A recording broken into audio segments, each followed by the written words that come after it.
Okay, so good evening and welcome to Wills Week 2024. My name is Lisa Dianandan and I work with the Edmonton Community Foundation, and I'll be your host for this evening's webinar. Thanks to an amazing group of volunteer lawyers and tax professionals, this year's Wills Week offers 13 presentations, both in person and online, to inspire and guide you in the proper preparation of your estate plans. These plans include not only a will to protect your family, your business, and your assets, but also 2 additional documents to help you during your lifetime should you temporarily or permanently lose your independence. Understanding the hardships and additional costs that occur when these estate documents are not in place correctly will help you to appreciate the value of getting professional help for you and your loved ones. The Edmonton Community Foundation is pleased to provide Wills Week as an important resource for Alberta-based will and estate information. It unites our role as a trusted partner to help people create a legacy for their community. Our area of expertise is endowment funds, contributions that are invested and provide ongoing support to enhance our community during and after our lifetimes. To learn how these funds are affordable options and how they can help you save taxes, please visit our website at www.ecfoundation.org. In our work, we see a lot of wills and understand how powerful these documents can be. We want everyone to benefit from these Will Week sessions and understand how professionals can make your will more effective and accurate. If you have any questions during Michelle's presentation, please type them into the Q&A box, and you'll find that at the bottom of your screen. And we will address them all at the end of the presentation. We will answer as many questions as possible, but note that we will only be addressing general questions with respect to this session, really to protect your privacy, and in the interest of time, we won't be able to answer case-specific or information-sensitive questions. But Michelle or myself or somebody at the foundation, feel free to reach out and we'll be happy to speak with you independently. I also need to advise you that this presentation is being recorded, as I did, and it will be available on our ecfoundation.org website in the next couple of weeks. And at the end of the webinar, please take a moment to fill out the survey. A QR code will appear on the screen, and I'll also put a link in the chat box if I think I can do that. But for now, I'd like to introduce our speaker for today. Michelle Coleman is a member of MMP's Domestic Tax Services team in Edmonton, specializing in trust and estate planning. Michelle delivers advanced tax advice and solutions to individuals, trusts, business owners, and corporations at all stages of corporate growth, from startup to succession planning, helping them realize their goals. Michelle provides her clients with the information and tools they need to make the best decisions possible, both for today and for the long term. Michelle's services include trust, estate, and postmortem planning, succession planning, tax planning for retirement, life book, corporate reorganizations, and providing support in CRA audits, reviews, and appeals, including submissions under the Voluntary Disclosure Program. She prepares and reviews personal, corporate, and trust income tax returns and helps executors navigate their responsibilities in administering an estate.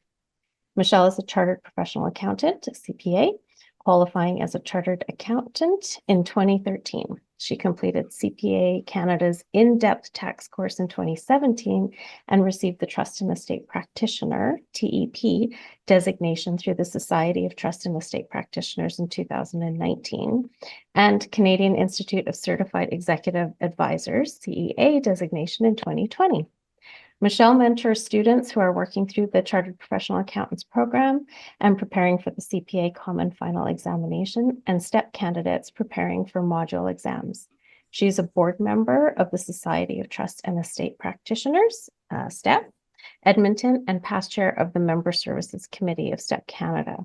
Michelle was named STEP Edmonton Volunteer of the Year in 2019 and is a recipient of CPA Alberta's 2023 Early Achievement Award. I can also say I've worked with Michelle in the past, and she is a fantastic presenter. So we appreciate her sharing her time and her expertise on the subject of wills and estates and volunteering time today. So that's enough from me. I think I will hand it over to Michelle to upload her slides and take it from here. Wonderful. Thank you very much for the introduction. We'll just see if it works as smoothly as it did in our practice. And perfect. So you can see the slides now. Okay. So we've gone through the introduction, but copies of the slides will be available after this presentation is done. And so you'll need to reach out to the Community Foundation. So if you do need my contact information, it's incorporated within those slides. We'll just make a general disclaimer as well that although this presentation is intended to be a high-level course of overarching things that you would think about when you're preparing it for your estate or for your executor, so not meant to specifically be advice for you. So make sure that you do talk to your advisor about your specific situation and your particular fact pattern, because the tiniest little things can make a huge difference in what you're doing for your taxes. So we're going to run through a number of items today. Some of them we're going to go through quite quickly because there's a lot of material I'd like to be able, excuse me, to present to you, and hopefully get some questions in mind that you can reach out to your advisors to ask. So we're going to run through some tax filings, what needs to be done when someone passes away, what some tax impacts are of the impact of someone passing, some planning tools, some way to reduce and defer taxes, because we always like to try to do that and keep as much in place for our families and friends as possible and for charity. We're going to look at a few considerations for residency and trust reporting and how that can impact your overall planning. Look at what you need to make sure is available to us so you can start to gather your information to make life easier for your executor in the future, or if you are an executor now, what you're going to need for that appointment. And clearance certificate, because if you start Googling things, clearance certificates are going to come up, just running through what that is and whether or not you need one. One of the most important things that you can do, though, as part of your retirement planning and your estate planning is building a support team. Excuse me. And that team should be working all together to get you to the goals that you'd like to achieve. And so that support team can be made up of family and friends, and having that conversation and getting people in place in those important roles of power of attorney, your health directive official, and also your executor or trustee. Government agencies and community organizations such as the Community Foundation are amazing sources of information. Your financial advisor should be aware of what your goals are so they can help you work towards those. Legal counsel, of course, so that all those documents actually say what you need them to say and are able to be done and administered to fulfill your wishes. And then, of course, accountants, tax specialists, and estate planning advisors as well. And again, it's best to have those interconnecting. Sometimes there's a bit of an instinct to have those in separate pockets, especially if you're looking at how maybe some of them are being paid on a fee basis and hourly, and you're trying to work things out. Overall, it works better if you've allowed everyone to communicate with each other and help you get to your plan. And estate planning, as Lisa mentioned earlier, is not really just signing a will. There's a number of things to consider. And so if you have a business, you want to look at how your business is structured, how you can perhaps have income go out to the next generation and so on. How can it be protected? Legal planning, of course, so those documents that were mentioned earlier. In addition, interconnecting with other legal documents that you have, such as a separation agreement, a prenup agreement, shareholders agreements. Looking at risk planning. Life insurance, for example, can be used to create an estate, to preserve an estate, to be able to pay the taxes, or equalize an estate. Perhaps you are a farmer who has farmland that has gone up considerably in value, but you want to equalize things between children who are farming and not. Life insurance can help with that. And tax planning, of course, which is where I and my team come in. So looking at trusts, restructuring things, looking at gifting before your death and in your will. And those could be gifts to family or donations. In addition to your will, we want to make sure that everything is updated at the same time because where possible, we need to make sure all of those documents interconnect properly. because it costs a lot to figure out which one supersedes the other. So we want to make sure that as you're talking to your lawyer and your accountant and so on about where you want to end up, that they're aware of whether or not you have a prenuptial agreement, divorce settlement, adult interdependent relationship agreements. If you've already named beneficiaries who are not revocable on some of your documents, and shareholders agreements. One of the most frustrating for the family estates that I dealt with, the shareholders agreement didn't agree with itself, which didn't agree with the corporate documents, which didn't agree with the will. And luckily, this wonderful family all got along, but even with everyone getting along, it cost a lot to be able to go to court and say which document is the correct document. So it costs a little bit to get things set up right. It costs a lot to fix them if they're not. So take advantage of the professionals who are here chatting this week to get some ideas of what you want to talk to your advisors about. So if we look at tax filings, the first thing you're going to do as an executor is step back and say, what do I need to look after? And as executor or as a power of attorney, you would be responsible to see whether or not all of the prior year personal tax returns have been filed. Look to see whether or not any of them need to be amended to perhaps include something that hasn't been reported. And that could be additional income or additional credits. Look at outstanding filing requirements under new or amended legislation. So that could be federal or provincial, depending on where you live. And so federally, for example, there was the underused housing tax that had filing requirements. And as it's come out and been refined, those requirements have changed. But you as an executor or a power of attorney would need to look to see whether or not a filing that was required was done. If you have property in British Columbia, for example, there are some provincial things that need to be filed for vacancy tax. And so you are responsible for making sure you've checked what's been done and what hasn't. Perhaps GST returns for a sole proprietor. And of course, responses to outstanding Canada Revenue Agency requests. Potential areas of liability for not looking through and making sure that you're catching all of those up. Tax professionals love to throw in some sections of the Income Tax Act. So under Section 160, there could be an assessment for other persons' tax liabilities if the deceased individual received transfers of property for less than fair market consideration. So when people are sort of looking at things and saying, well, what if I just add my child to title and I won't charge them anything, or I'll charge them an amount less than fair market value? That's not a great idea. It gets reviewed by Revenue Canada, and then there is potentially a liability for an assessment for that difference. For corporations, there's director's liability for unremitted source deductions, GST or non-resident withholding tax.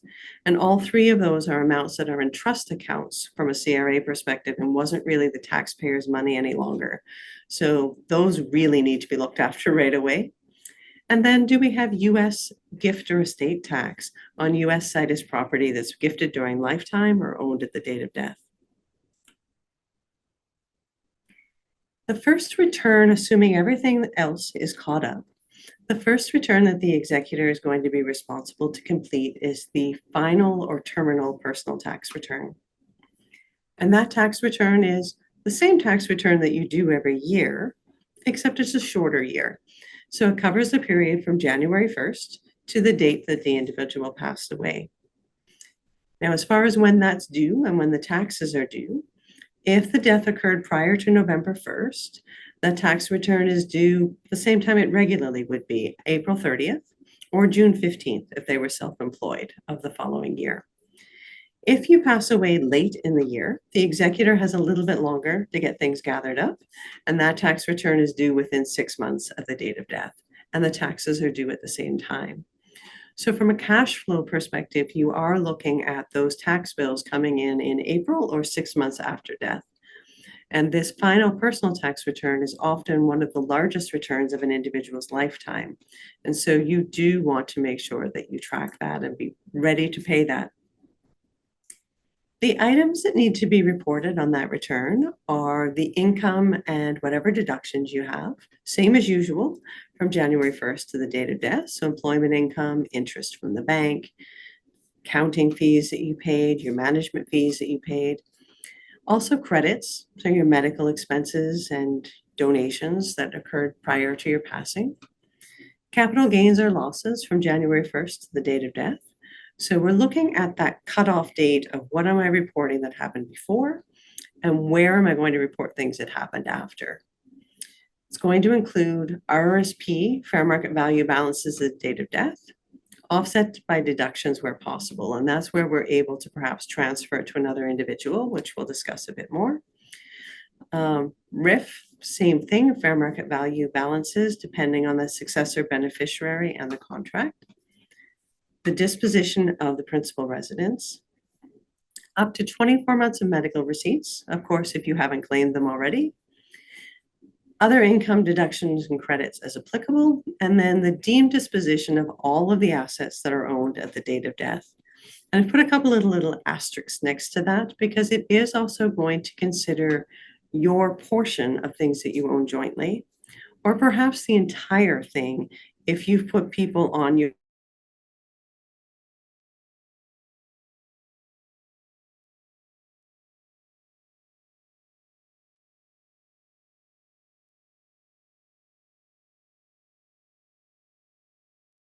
disposition from a tax perspective at your passing. The other thing that people don't necessarily think about are personal property. And so personal property also does need to be considered. It's quite often lumped into a large category in the list of assets where it just says $5,000 or a number that you agree upon.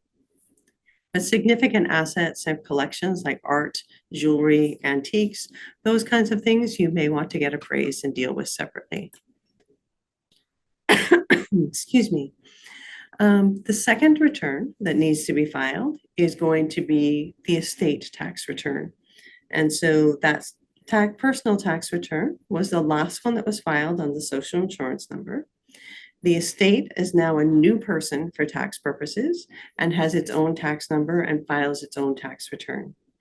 So the first return that gets filed for the estate covers the period from the day after the person passed away to a maximum of 1 year from the date of death.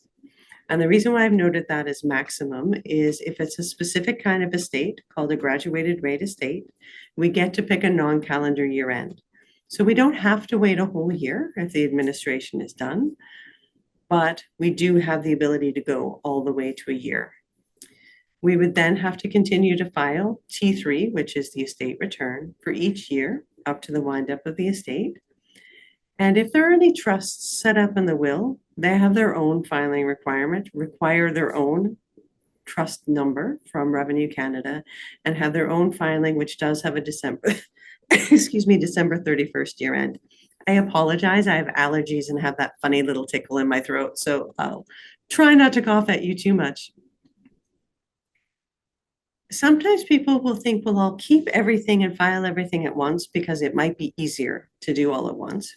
But keep in mind, even if you don't have all of the information to file, it would be preferable to do an estimate and file on time and then amend if we need to. Because the late filing penalty for the T1 and the T3 return, the late filing penalty is 5% of the balance owing, plus 1% of the balance owing for each full month the return is late up to 12 months. So a significant penalty if that filing is late. And for under the social insurance number, that last terminal tax return, that penalty could actually be higher if there's a previous late filing within the last 3 years. The trust gets a little bit of a clean slate and starts over, but again, has that significant penalty if the filing is late, and can also be subject to a penalty even if no taxes are owing. So that can be $25 a day for each day is late, a minimum of $100, a maximum of $2,500.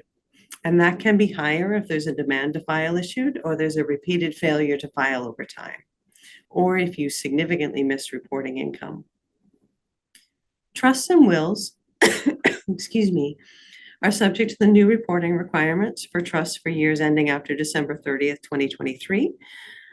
That's subject to change based on draft legislation. And so those of you who were sort of following some of those changes, there was the Bear Trust reporting and there was a pullback at the very last couple of days for Bear Trust not needing to be reported. Keep in mind the trusts in a will are not Bear Trusts. That exemption for Bear Trust doesn't apply to trusts that are in a will because they are a real trust, as it were. And so that penalty for failing to file is the greater of $2,500 and 5% of the highest amount of the fair market value in the property. We're still waiting for some clarity, and we're seeing some exemptions coming through in the draft legislation. So keep an eye on that and make sure that you do consider what filings you need and speak to a professional early. Other requirements that you may have, depending on who the beneficiaries are and who the deceased was and where they live, you may have an underused housing tax filing requirement. If you are going to take executor fees, there is a requirement for a T4 slip to be issued from the estate to you as the executor, and source remittances are made. Non-resident reporting. So if you have non-resident beneficiaries, there are a number of things that need to be considered. And those are going to, the amount of filing is going to be dependent on what the estate is made up of. And then, of course, the returns that I mentioned from the testamentary trust, which is a trust set up inside the will. Caught here. There we go. Now, I've told you that tax return is potentially going to be high. So let's just run through why. And so, although if you Googled it and said, is there a death tax or is there an estate tax in Canada, your answer would be no. But there is a tax that occurs when you pass away that arises as a result of your death. And so that first impact to consider is that deemed disposition of assets that I mentioned earlier. So at the date of death, there's a deemed disposition of all of the property owned. So that's going to include real estate, investment portfolios, personal use items, as I noted earlier. And that's going to occur at fair market value, and tax is going to be calculated on the difference between what was paid for that item and what it was worth on the day the individual passed away. Now, if there is a surviving spouse, then we have the ability to transfer at cost and defer the tax until that surviving spouse disposes of the asset or in their estate. But we're going to look at that worst case scenario or death of the second spouse as we're working through some of these scenarios. So that deemed disposition also includes the taxpayer's share jointly owned property with right of survivorship. But we do have the ability, if certain criteria are met, to use the capital gains exemption on shares of privately owned corporations and qualified farm and fishing property. Sometimes people think that there's a capital gains exemption on other properties, and that's potentially arising from when capital gains first started and when there were some changes in 1994, depending on how long you've been tracking things. But in general, we're limited to businesses and farmland. Fishing property, if you can find some in Alberta. That deemed disposition, it's become more expensive to pass away now.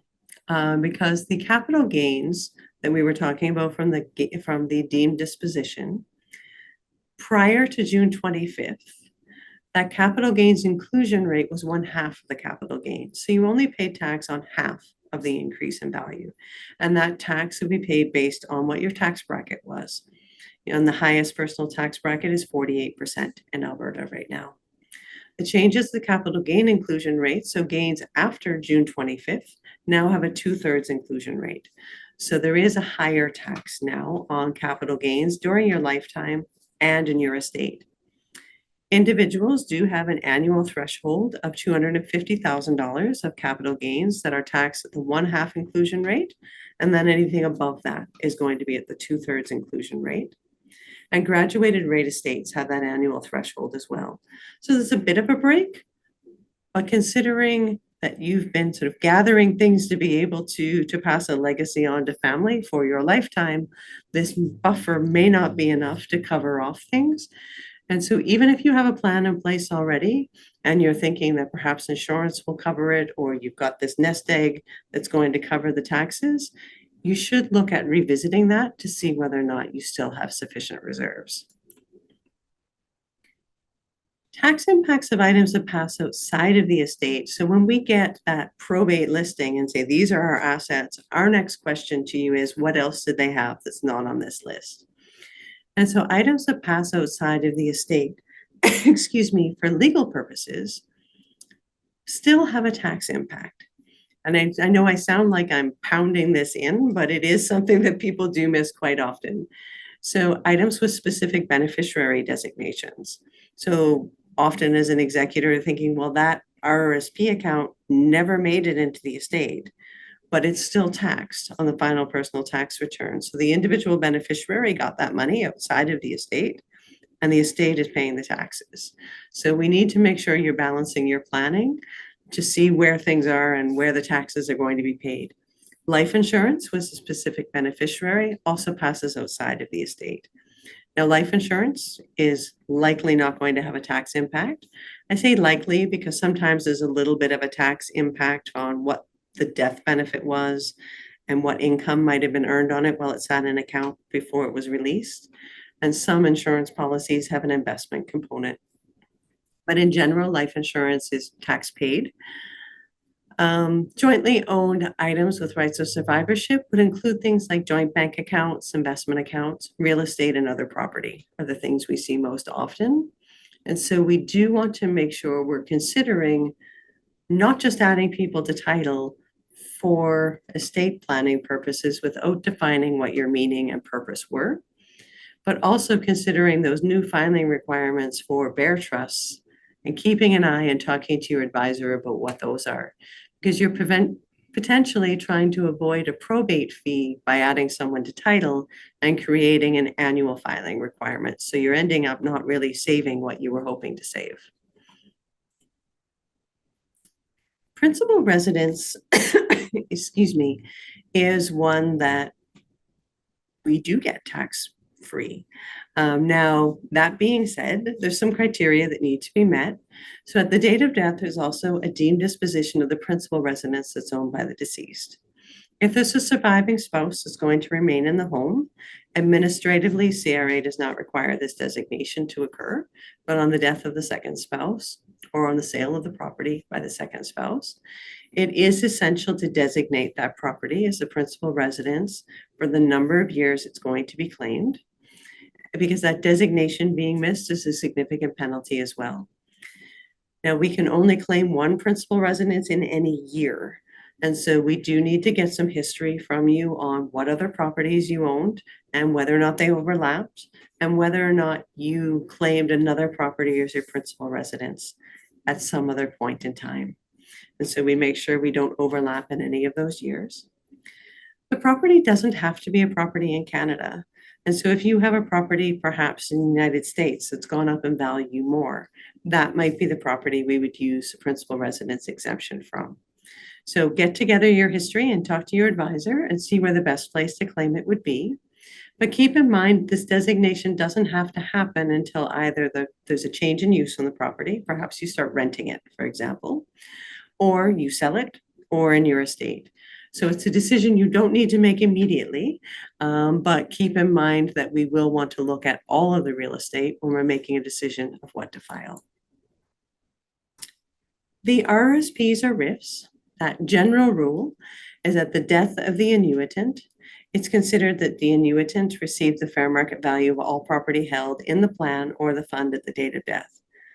So for example, if you have $450,000 in your RRSP and you pass away and you don't have a surviving spouse or a disabled child that you're perhaps transferring that to, that's a $450,000 income inclusion on your final personal tax return in that example. So that tax can be significant on that. So we do have exceptions if specific criteria are met. So if we have a spouse or common law partner as a sole beneficiary of the plan, and that property is transferred from the deceased person's plan into the new plan for the individual, and it has to be directly transferred, then we're able to defer the tax. And the surviving spouse will see an in and an out on their tax return. A transfer to a qualified beneficiary, which typically is going to be a disabled child, or a transfer to a registered disability savings plan. Tax-free savings account got to grow up to the day that you passed away on a tax-free basis, but then it becomes property of either the new person who owns it as the named beneficiary or holder, or your estate. One thing that would be useful to check is to make it easier to transfer from a tax perspective is check your documents and see whether or not your spouse has been named as your successor holder. It's a little easier to do that transfer if that box is ticked off. And you can also have designated beneficiaries. It will transfer to them. They might pay a little bit of tax on the difference between how much it was worth on the day you died and how much it was worth on the day they received it. But keep in mind that that is moving money out of your estate that's not available now to pay taxes in your estate, which may be fine, or you may need to plan around. Residency and trust reporting is quite often a hot topic. As the world continues to get maybe a bit smaller from where people are, people move away. We don't as often see generations of families staying in the same community where they grew up. People have spread their wings a bit and can work remotely and all of those things. So we quite often have non-resident individuals that are potentially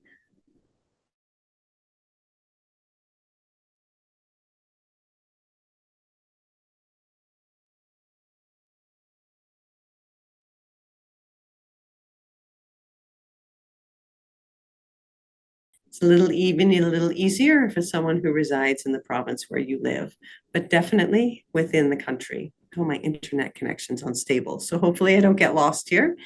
The residency of the estate is going to be where the mind and management of the estate is, so where you live, where you make decisions. And so, for example, if you agreed to be executor of your sister who lives in BC, her final personal tax return would be filed as a BC resident because that's where she lived. You're managing her estate here, and her estate is going to be an Alberta estate. So it's just a checkbox on the return. Where we have complications is if instead you live in Florida, and now we have a US tax return and a whole bunch of things we need to untangle. We also look at the residency of the beneficiaries because there are additional filing requirements that we have to do excuse me, in order to be able to transfer their share of the estate out to them. The new trust reporting rules, which I mentioned earlier, they came into place for the periods ending after December 30th. That's now looking at some of those changing for years not having to file for years ending December 31st, 2024, but probably having to file for 2025. But keep an eye on that and see what the rule changes are. Situations that can get caught into that new filing reporting, names added to title for estate planning purposes, names added to bank accounts for management of day-to-day affairs or estate planning.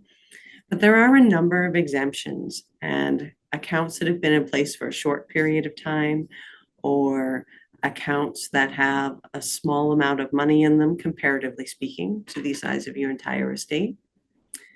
And I noted before, trusts and wills have a separate filing requirement from the estate, but those failure to file or late filing can be significant. So have those conversations and be very open with your advisors on what there is to do. Sorry, we just rolled my mouse there. So of course, we want to see how we can reduce or defer the taxes in an estate. And so the first thing to do is meet with an experienced tax professional as soon as possible. Sometimes I have people come to me and say, well, they told me I didn't have to file anything until I was all done. And now we have 3 years of tax returns that might be late, and we have those late filing penalties. We can apply for interest and penalty relief. Often the response that we get is that someone who has taken on that responsibility is also responsible to be aware of their filing requirements. And so we're not certain on whether or not you get interest and penalty relief. And the other important thing is there is some planning that has to occur in the first taxation year of the estate. And so if we miss that boat, we've missed some of the opportunities for planning, particularly for individuals who own a corporation.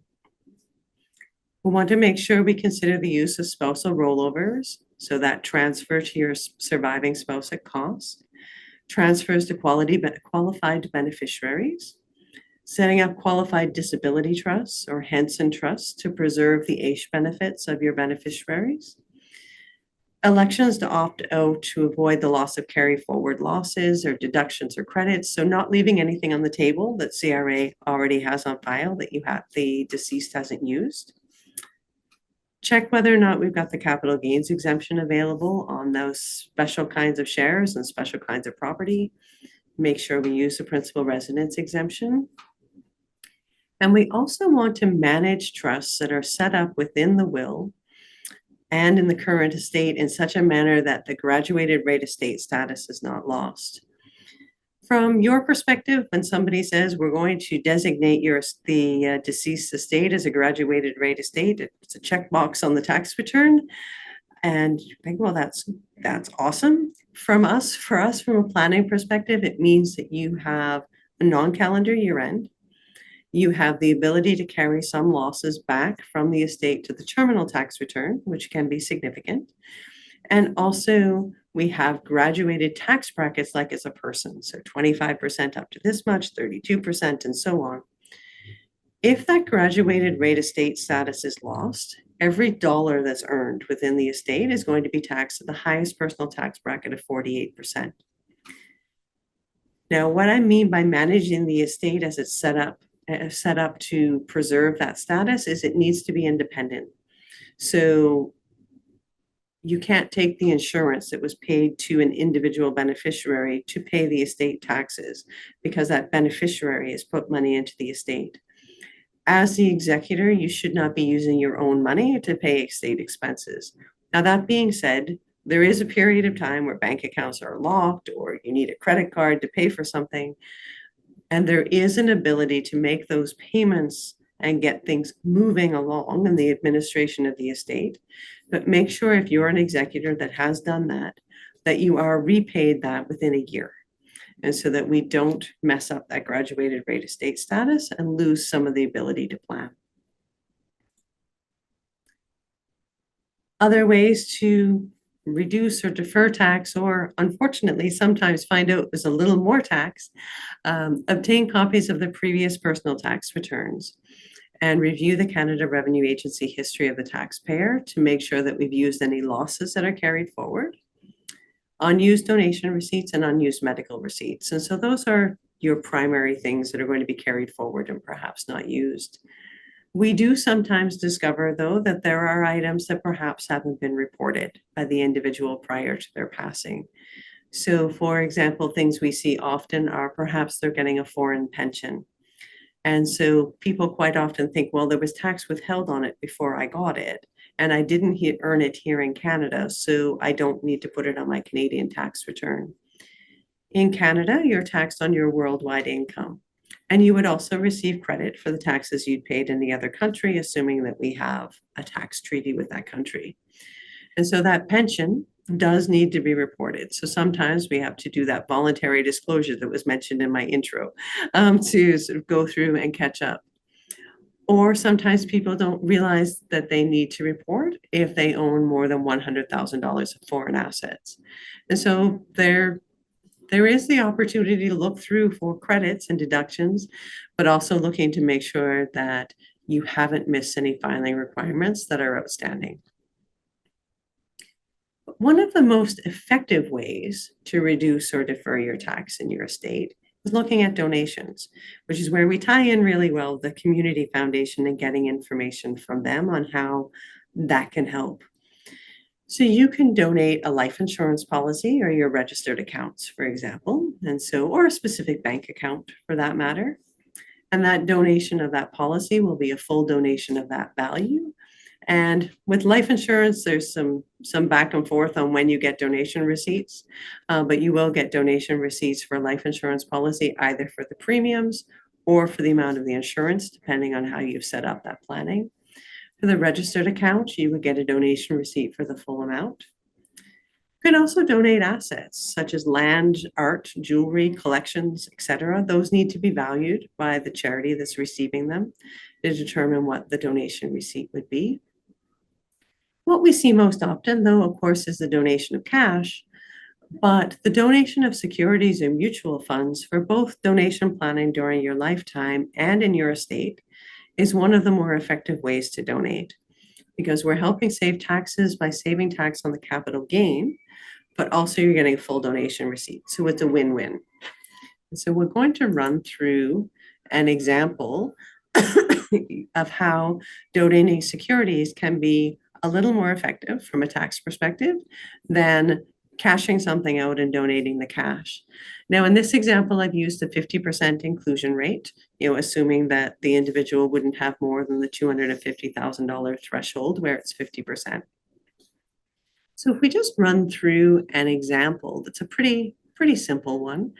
So if we first sold the securities and then donated the after cash proceeds, if we had some shares, let's say in Apple for something to call it, and you originally paid $10,000 for those, and they're currently worth $50,000. Your capital gain is 40, and your capital gain inclusion rate is going to be 50% in this example. It might be 2/3 depending on what else you have going on. And we'll look at the highest personal tax rate because we might as well go all out. So with the highest personal tax rate, the taxes on that capital gain are going to be $9,600. So your money available to donate after tax is $40,400, and your donation receipt will be approximately $20,000. And so that's a good result, but you can get a better result if you donate those securities directly. And so we have that same capital gain calculation, but our inclusion rate is 0 because we're able to offset that capital gain with an extra form that gets filled out on your tax return that says you're donating things in kind and not paying the capital gain on it, or the tax on the capital gain. So again, 48% by 0 is 0. And so we have no taxes, and we have $50,000 available to donate in that scenario. And we're getting a donation tax credit of just shy of $25,000. And so our donation credit is much higher, and the charity also gets much more. And so we do have the ability to work over time with our financial advisors to sit down with them and say, this is how much I would like to donate throughout the year. And they can work with you to decide what to donate. Often it's going to be your items with the highest capital gain, but not always.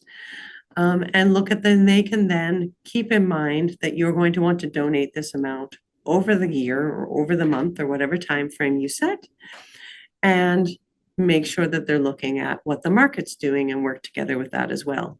Now, that being said, please don't tell someone on December 1st you want to do this, because a whole bunch of people are telling their financial advisors or the community foundation that they would like to do this on December 1st. And there's a finite number of trading days and hours in a day for people to look after everything to have those transactions happen. Because you have to keep in mind that there is going to be a cutoff date when those things can happen. Sometimes there's a few trading dates between Christmas and New Year's, but count on Christmas Eve being your cutoff, really, and plan before that. So have those conversations early, but it can make a significant difference. And you can donate personally, which is what this scenario is. But if you have an investment company, you can also look at donating from that investment company, for example. The things we need you to bring with you so that we can help you start to plan would be a copy of your will and the application and the grant of probate.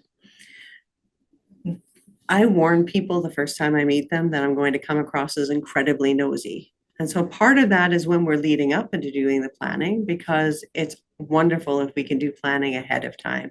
Similarly, I want to see your will. Obviously, I don't get to see your application for probate because that doesn't happen until you pass away. I can't provide you with legal advice, but I can tell you what I'm going to have to file based on the document that I have. And that may lead to some conversations with your lawyer on how things can maybe be tweaked in order to actually get to the result or the goal that maybe you have now. Maybe it's changed. And so we want to look at that. But let's just go back to assuming you're an executor. Bring in the death certificate for the deceased individual.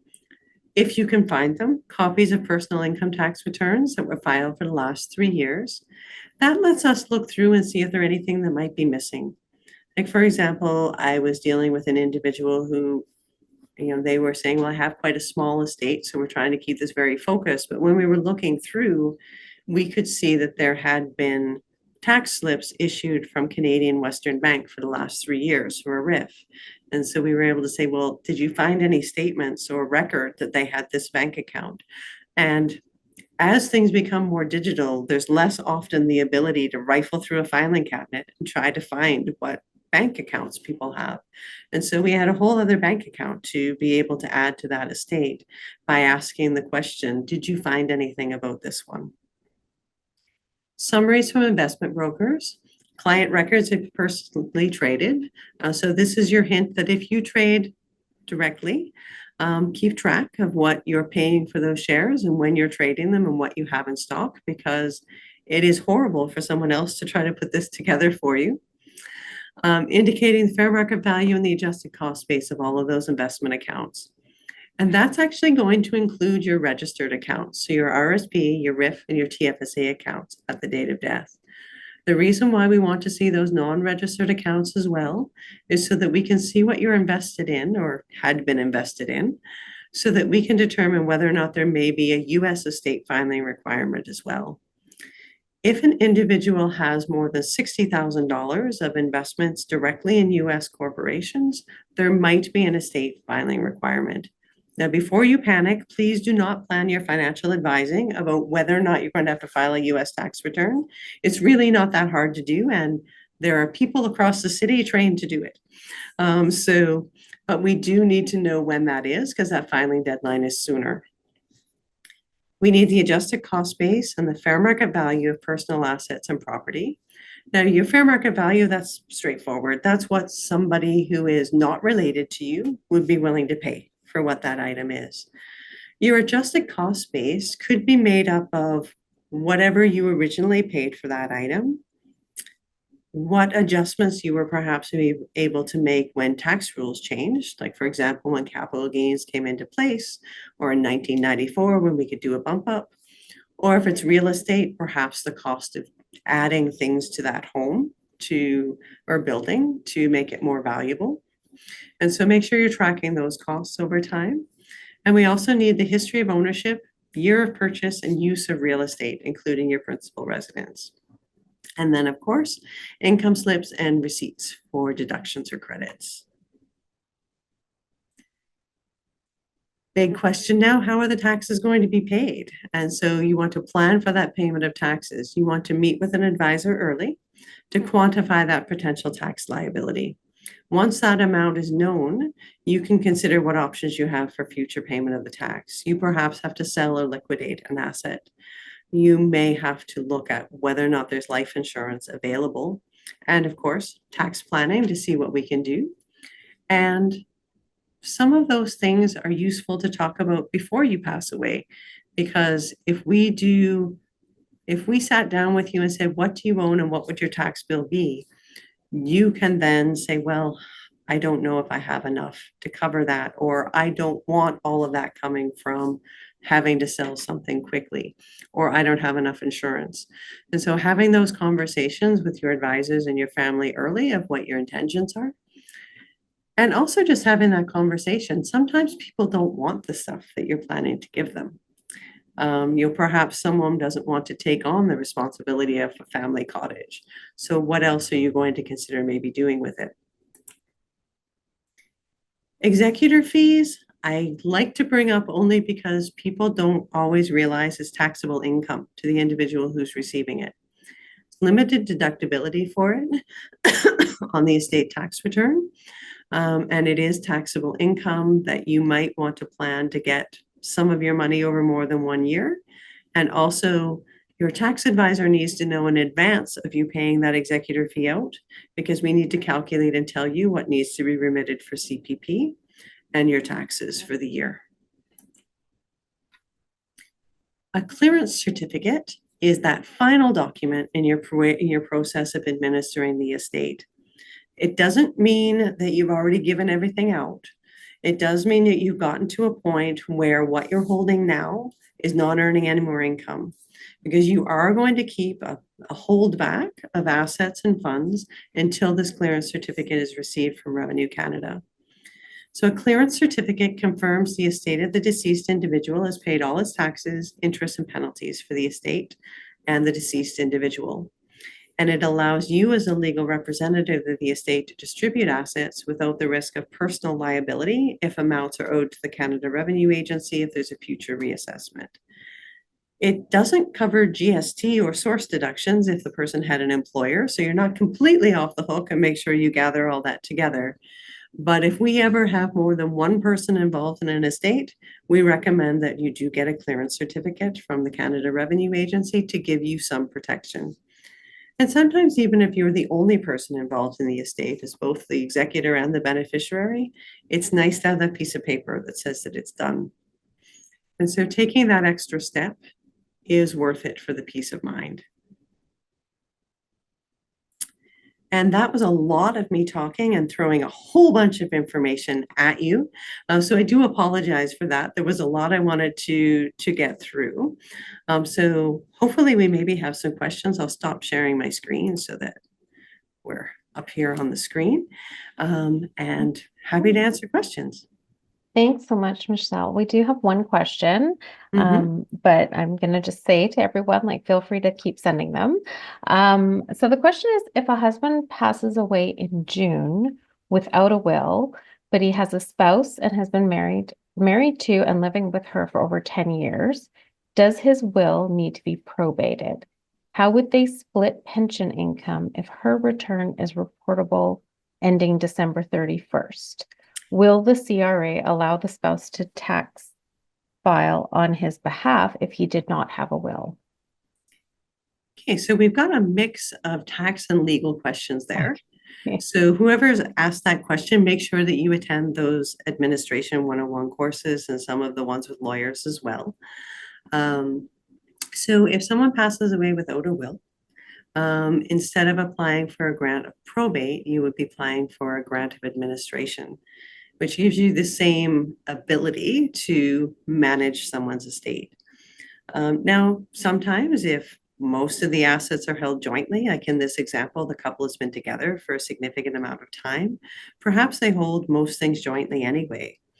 And so whether or not a grant of administration or probate is needed is then going to be not only a conversation with your lawyer, but also a conversation with the financial institutions to see whether or not they require it in order for you to deal with something. Or perhaps the deceased had property, real estate that was just in their name, and you need to get probate to switch title. And so there may be some little bits and pieces that will require that grant of administration to be applied for.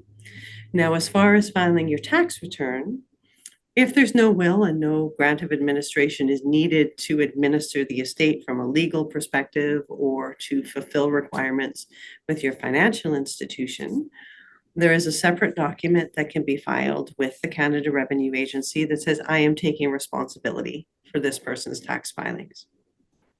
That allows you to be the authorized representative, or legal representative rather, on the account for Canada Revenue Agency purposes. And so you'll be able to file the taxes. Now, to your question on pension splitting, the pension will only, so in your example with the person who passed away in June, pension is only going to be able to be split between January and June, because they'll look at the splitting and the pension that was earned up until that individual passed away, apply the pension splitting calculation to that pension amount only. And then whatever you're receiving as a survivor's benefit or whatever you're receiving in your own name as a surviving spouse can't be part of that pension split. I think that covered everything that was in that batch. It did. Yes. Okay. We have, oh, will the CRA allow the spouse to tax file on his behalf if he did not have a will? That was part of that question. So they would apply for, they would fill out that form and apply to be the representative. Awesome. Okay. Then we have, how long should a clearance certificate be kept? How long does the old tax returns of the deceased need to be kept?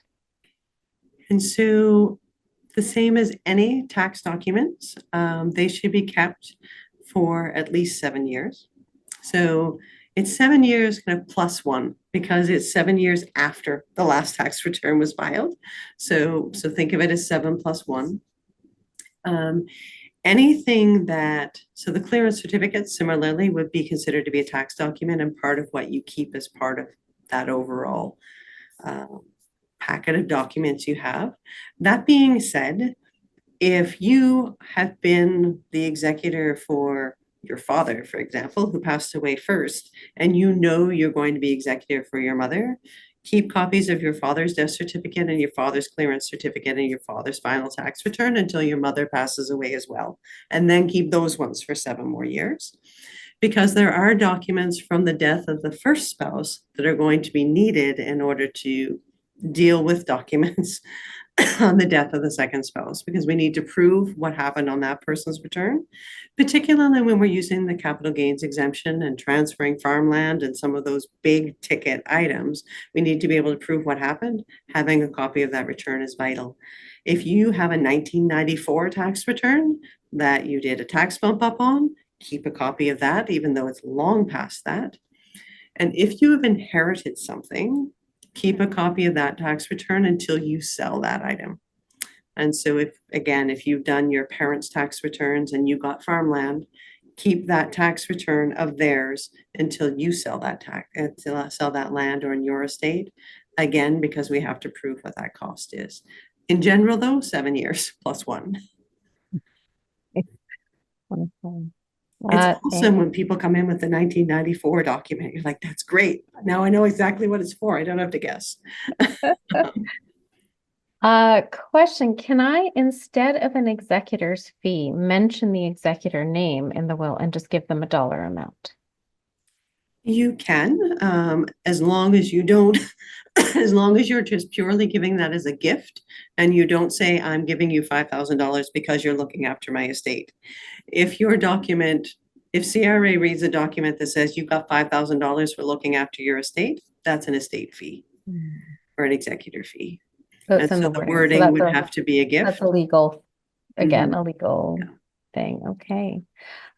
What's the best way to avoid the large tax bill on RIFs before death with no surviving spouse or dependent child? So you could donate it. I mean, so there is that in your will. And that does, when I meet with people, I say, we've got beneficiaries that are named in your will, and then we have an extra beneficiary, the government. And do we want to add a third beneficiary, which is charity, which moves money away from the government at a higher rate than it moves money away from your other beneficiaries? So look at that as potential planning and see what impact that would make and see if you're comfortable with that. But in general, you're going to have to look at spreading that tax over time and using your lower tax brackets. And so start to draw down that money throughout your lifetime while still trying to preserve your old age security. So it's a balance, so that you don't have that large lump sum coming in. So rather than in my previous example, $450,000 coming in all at once, we're maybe bringing in $25,000 a year over a number of years or whatever number it is. I'm just going to remind, I saw somebody has a hand up, but I can't actually respond to you. So if you want to just put your question in the Q&A, we will definitely get to it. If it takes several years to settle an estate, does the estate file a return for each year? Yes, it does. Okay. And so I had mentioned earlier that our graduated rate estate can have a non-calendar year end, but it can only have that non-calendar year end for 36 months. So when we've passed 36 months, there's going to have to be 2 tax returns filed in that year, one to the chosen year end, and then one to take it to a December 31st year end. And then it's going to have a December 31st year end from that point forward. And in it, after it's past that 36 months, there's also an additional filing requirement, which is called a Schedule 15. From my perspective, I need to know that. From your perspective, you're also going to have to gather up all of the personal information for all of the beneficiaries as well. So if you are looking at a complicated estate, I would suggest you talk to your lawyer about whether or not you can put a condition that they actually give you that information before a distribution's made. I don't know whether you can do that, but I kind of feel like that might be a way to make sure you get the information. But that would be a good question to check with your lawyer. Sounds good. Okay, as a beneficiary on a will, and you receive a monetary gift, does the beneficiary pay tax on that gift? So if the beneficiary is living in Canada and is a Canadian citizen, then no. That will be received as a gift and you will receive it on a tax paid basis because we've already had tax paid up to its fair market value on the terminal tax return. Where we get into complications is when we have citizens or residents in other countries who perhaps have a gift tax or an inheritance tax. And so you will want to keep in mind that if individuals are outside the country, that there may be a difference. On the one hand, you can say you're going to try to equalize things so that maybe they get enough to balance out the tax. Or you say, you know what, it's your fault where you live and the taxes are what they are.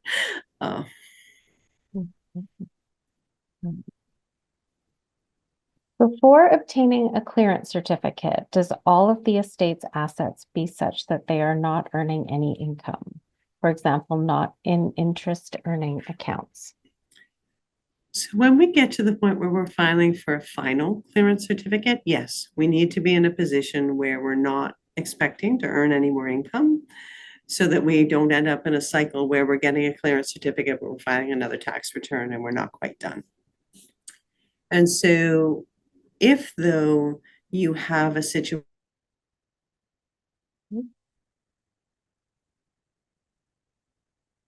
Oh, Michelle, we lost you.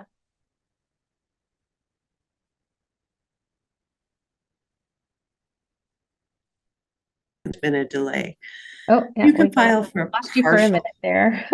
Oh, sorry. Sorry, you froze Um, up for a minute there. No problem. So if you want to do a partial distribution, you can continue to have income being earned and you would file for a partial clearance certificate, which takes you up to a particular day so that you could do a partial distribution comfortably and then do a final clearance certificate when you get to the point where you're only holding cash, not earning income. Can the beneficiaries require the executors provide a full accounting to them before the executors attempt to file for the CRA clearance certificate? That's more of a legal question. That's a So legal make sure you check in with that. And I do know that there are some requirements to have beneficiaries sign off. And what level of reporting is required, I'm not certain. So check with the lawyer on and the timing of when it can occur as well. I'm not certain. Well, I'll just take that moment to say we do still have a number of like estate administration sessions and like wills 101 where there are legal professionals that are presenting those. So I'll that's on our website, ecfoundation.org. We have a couple more here, Michelle. Sure. I am a widow with no children, and I'm a bit confused about my primary residence. Is it not added to the estate? Is there a better tax saving option instead of this? So your primary residence is going to be, assuming it's been your only primary or principal residence during the period that it's owned, is going to be offset by the principal residence exemption, whether you sell it during your lifetime or whether it is something part of that deemed disposition as part of your estate. And so your principal residence, you don't need to do a lot of tax planning around, especially in Alberta where we have a flat probate fee. So we're also not trying to move things outside of the estate for probate purposes. And so the planning for where you want that property to go is really going to be a personal choice of whether or not you're going to look at gifting something before you pass away or whether or not it's going to become part of your estate. In either instance, you'll be eligible to claim the principal residence exemption if you meet the criteria. Why would I not sell my farm estate to my son and have to pay 50% taxes and then buy farm back from my son at the current going price so that my tax gain would be less? then at the 2/3% of gain. I'm not sure if I'm reading that correctly. Okay, so the change for the tax capital gains inclusion rate already has occurred. So anything that you're trying to do after June 25th is going to be subject to that new legislation. So, if you're looking at what planning you could potentially do with anything that has a capital gain, but also farmland, you are going to have to contemplate that new capital gains inclusion rate unless a new government changes it, and who knows what will happen. But you also have to consider with farmland is you should meet with an advisor to talk about your other options, because farmland can transfer to the next generation in a straight line on a tax deferred basis as well. And so once we get off of that straight line from grandparent to parent to child, or you can go back up the other way, but it usually goes all the way down. We have a lot of abilities for planning to reduce the tax or defer the tax rather until property is sold. And so changing names on title and adding people and selling things at a value and buying them back, there's a lot of regulations in place to stop tax avoidance. And so sit down with an advisor who's very familiar with agriculture tax. And there are a number of firms in the city who have specialists who deal with that all of the time, and get an idea of what planning you could do and make sure you do things in the right order at the right time. Great. This one is about AISH. It says, you mentioned the use of a Henson Trust to protect a beneficiary on AISH. Are there any special considerations to consider when setting that up? Secondly, any other possible alternatives to the Henson Trust to reduce the probate value and process? I know that RDSP is an alternative, but the amount is very limited. Okay. And so just to address the probate sort of thing in the middle there, again, just quickly first. In Alberta, because our probate fee is $525 for our maximum amount, we don't tend to do a lot of planning to avoid probate. If you are in BC or Nova Scotia, Ontario, where it's a percentage of your estate, you may look at more trust planning before you pass away in order to move assets into other entities or individuals for tax purposes and reduce what's going through your estate for probate. So I would focus more on what we can do to protect those AISH benefits rather than trying to reduce probate fees. If they both happen to work together beautifully, that's great. And also pay attention to what changes in the future, because lots of other provinces have a very high probate fee. And so that could change here. We have lots of things we need to pay for, the same as every other province. In order to protect AISH, and so for those of you who aren't familiar with what a Henson Trust is, they became named Henson Trust, sort of known that overall, because the first case was Mr. Henson, who wanted to protect his daughter's benefits. And so had gone to court to say it's not fair that this person will lose their benefits based on a limited or finite short of mass source of funds that they're going to be receiving. And so that begs to question what is owned by who and when. And so when we're looking at protecting AISH benefits in Alberta, we have two tests we have to meet for the individual. They're asset test. And so they can't have more than $100,000 of non-qualified assets. And there also is an income test. Now, when we're looking at inheritances and what we're passing on to people, we're usually looking at the asset test first. And so a Henson Trust is a trust that is set up for a disabled individual who it will name someone else as the trustee.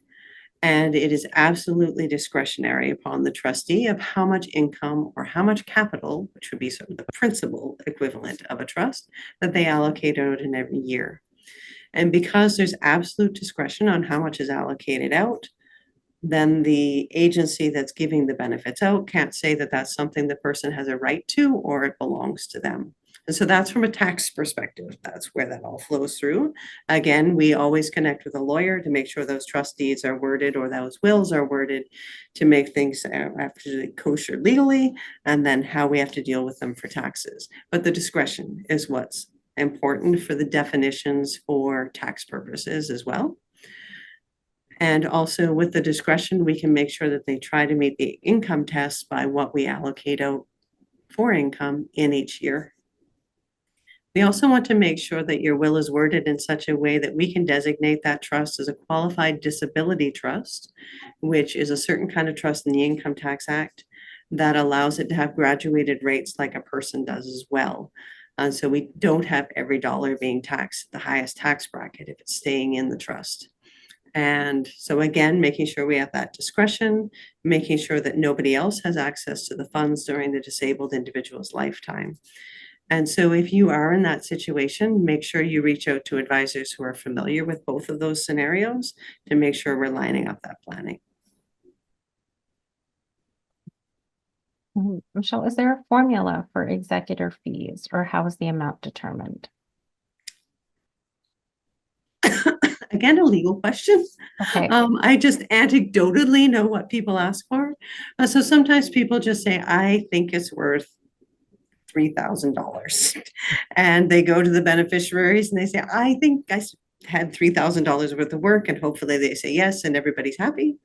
Sometimes it's a percentage of the estate. That percentage of the estate is going to be determined by things that are logical. How well did you administer the estate? Like, did you do a good job and get everything wound up with the deadlines you were stuck with for probate and taxes? And did you manage things well? It's a lot easier, the same as anybody who's doing any sort of work, to go to the person who's going to pay you and say, I did a really good job and I would like to get this much, versus you missed tax filings and ended up with filing penalties and went on vacation and didn't get things done, and it's a little harder to go for a higher percentage. You would also look at how many things you gave to other individuals to do. So did you clean out their house yourself, or did you hire a company to come and clean up a house? Did you do the tax returns yourself, or did you get someone else to do them? And so looking at what work you put in and what fees you paid to other professionals is going to impact what it's sort of a number to give. But typically we see anything in a range of sort of 1% to 3% often. Sometimes we see 5% with a really complicated estate, where maybe they're also continuing to run a farm or run a business while they're trying to get things administered. Your lawyer will be able to help you draw up the documents and justify the amount you're asking for and make sure you get the waivers in place. So they would be your best source of advice on what would be a typical amount. It says, what is the example in which RSP is not directly transferred to the spouse and it does not meet the spousal rollover? So if you have a surviving spouse or common law partner and you haven't named them as your beneficiary at your financial institution, we do still have an ability to file an election to transfer it over. And so unless there's no tax reason to do it, or perhaps you're a soon-to-be ex-spouse and you'd just like to have that cash. But where there's an ability to defer tax, even if the designation is not made either at the bank or in the will, there is still an ability to file an election to do that transfer as well. Sometimes people will choose not to take it because they know they're going to have to withdraw it to pay expenses immediately. And so that would be a situation where sometimes we would see people not actually do the second half of transferring it into their own RSP because they know they need it to pay down a mortgage, to pay something. And so sometimes the transfer won't occur for that reason, but it's a conscious decision for cash flow. Can I put ECF as a beneficiary on my RIF account, and would that save taxes? So you can. So you can name a charity of your choice. Now, I will caveat that. I mean, you specifically asked about a charity, that's very fine. But there are some limitations on you putting organizations that are against the public good as a beneficiary of your estate. Talk to your lawyer about who you want to name if you're concerned at all. But community foundation is going to be fine. So you can name a beneficiary. It is going to save tax, but not in the same way as transferring a non-registered account would. So if we look back on that example of transferring investments from a non-registered account, we were able to save the tax on the capital gain. So we saved the tax and we got a donation receipt. And so we've got sort of an enhanced credit on that donation, for lack of a better way to put it. If we donate an RRSP account, we do still have the tax on the RRSP account. And an RRSP account is going to be a full income inclusion, where that capital gain would have only been half, even if we couldn't offset it, or half or 2/3, depending on how much you have for capital gains now. You still get a donation for the full dollar amount, and it's still a very effective way to plan. And it's a very effective way to save taxes. It's just not quite as effective as donating from your non-registered account. But don't discount it, because it's definitely an amount you can set aside. So look at where you have money sitting and how you want to plan it. And that may be the right choice for you. And although we're talking about tax and tax is important, don't make all of your decisions based on what the tax result is going to be either. Great. There's a session tomorrow afternoon if you're interested about your legacy in your will as well. So in terms of gifts to charities, we do talk a little bit about the tax implications, but just also what an endowment and the long-term impact in the community has. So there's more on that. So it's just another plug for another session there. Perfect timing. There's a couple more questions here. Sure. What are the risks to the beneficiaries and the estate if the POAs and eventually executors choose to hire and pay a care provider, but did not provide payroll or T4s to the CRA? Well, so it is a bit risky. So you're going to have to look at what the relationship was. And by relationship, I mean the employment relationship was between the caregiver and the person paying the caregiver. So perhaps that caregiver is providing that service from a company that they own, in which case you wouldn't have had to issue a T4. You're going to get invoices from them. So perhaps from that perspective, you would be, we'll say, safe. However, if you paid them cash and or as the power of attorney and didn't issue T4s, and that person now comes back and says, well, I'd like to get unemployment now, I was an employee, or if CRA reviews the expenses, then there will be a payroll audit and the estate will potentially be responsible for back payment of CPP that should have been withheld. And as a caregiver, it would be CPP and EI both. As an executor, it's only CPP taxable. How can an estate be closed and a clearance certificate be obtained if there is still a balance outstanding as part of a life lease owed to the original parent? So while we have amounts that are outstanding that will generate a tax impact, you could file for a clearance certificate and say, I'm comfortable with the risk on that one thing. To say, I know what that's going to be and I'm okay with that. But typically when you do have something still outstanding, that final clearance certificate is only going to cover up to a point in time. And so if something happens outside of that, you're not covered outside of that. So you're going to have to decide your comfort level with that. As I mentioned earlier, you can get a partial clearance and be comfortable up to that date and then sort of work going forward. All right, and one more. Is there a circumstance you could name? Is there a circumstance you could name your estate as beneficiary on RSPs or other accounts? So if you do not name any other beneficiary, your estate is the beneficiary of those accounts. And you can also specifically name your estate. So whichever you would prefer from your own from your own paperwork perspective. But if no one else is the beneficiary, the estate is. Right. I think that's a With lot. sort of a step back of make sure that any family law things are taken care of, Right, of which course. is a whole other section. Okay, well, that was good. We answered 19 questions there, Michelle. It's fantastic.